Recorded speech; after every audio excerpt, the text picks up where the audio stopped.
Ehtesham, I think it is best कि हम सब ये रियलाइज़ करें कि पाकिस्तान के शॉर्ट रन और लॉन्ग रन, ये दोनों जो इस वक्त मसाइल हैं वो हाई रिस्क कैटेगरी में खड़े हुए हैं। इसको प्लीज़ समझने की कोशिश करें कि मुल्क खड़ा कहाँ है और पाकिस्तान के कलीदी मसाइल क्या हैं।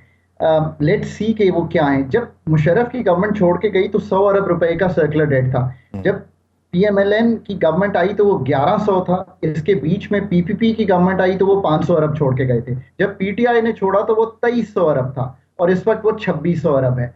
ये है वो सबसे बड़ा सेक्टर जो इस वक्त लोगों को भी और हमारी डोमेस्टिक इंडस्ट्री को और हमारे एग्रीकल्चर को बहुत ही मुश्किल में रखे हुए है। Our energy sector is in high distress. It is dependent on external energy resources. Pakistan के टीएनडी लॉसेस इस साल के 590 अरब मुतवक्को हैं। सारे डिस्कोज सरकार के पास हैं, सारे जेनकोज सरकार के पास हैं, सारी पॉलिसी मेकिंग सरकार के पास है, ट्रांसमिशन भी सरकार के पास है और रेगुलेशन भी सरकार के पास है। ये है सबसे कलीदी सेक्टर की इस वक्त की पोजीशन। नंबर 2, पाकिस्तान का tax to GDP ratio consistent है पिछले 10 साल में 8.5% पे FPR tax to GDP. Pakistan का मिनिमम पोटेंशियल जो आजकल लगा हुआ है इस वक्त जो हमारे पॉलिसी एनवोग है वो 12% का है। इसलिए हम हमेशा आईएमएफ के पास जाते रहते हैं। पाकिस्तान का इन्वेस्टमेंट टू जीडीपी रेशियो 14% पे है पिछले 10 साल से। जो दुनिया में मुल्कों ने तरक्की की है वो 30% पे थे। We are nowhere close to being a stable economy by any stretch of imagination. इसीलिए 23वें आईएमएफ प्रोग्राम में है। अगर इस प्रेमिस से शुरू नहीं करेंगे तो फिर बिलीव ही नहीं करेंगे कि करना क्या है। अब ये सबसे अच्छा मौका है। सारी पॉलिटिकल पार्टीज आउटसाइड हैं। मैंने हमेशा इनसे रिक्वेस्ट किया और ये तीनों मेरे दोस्त हैं जो major political parties, because I had the privilege of working with them. बैठ के माइक्रो लेवल पे एक प्लान लिखिए कि आप एनर्जी सेक्टर में आके एग्जैक्टली 5 साल में क्या करना चाहते हैं।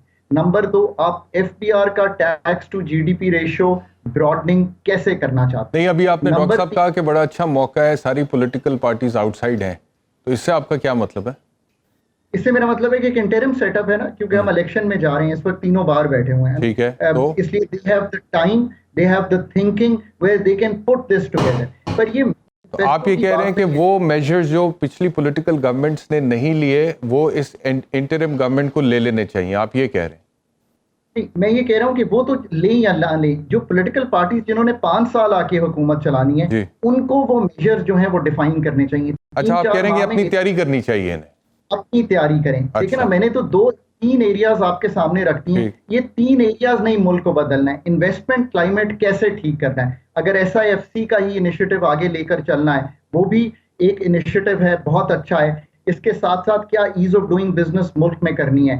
ये जो 3 मेन सेक्टर्स हैं, रिटेल, होलसेल, हमारा एग्रीकल्चर इनकम टैक्स और तीसरा हमारी प्रॉपर्टी, इसको टैक्स कैसे करना है, POS कैसे लगाने हैं, टैक्स के निजाम में कैसे ये सब कुछ करना है। फिर सबसे बढ़ के ये बताएं कि उन्होंने क्या प्राइवेटाइज करना है, बिकॉज असल रिफॉर्म तो प्राइवेटाइजेशन है पाकिस्तान का जो हमने आगे ले।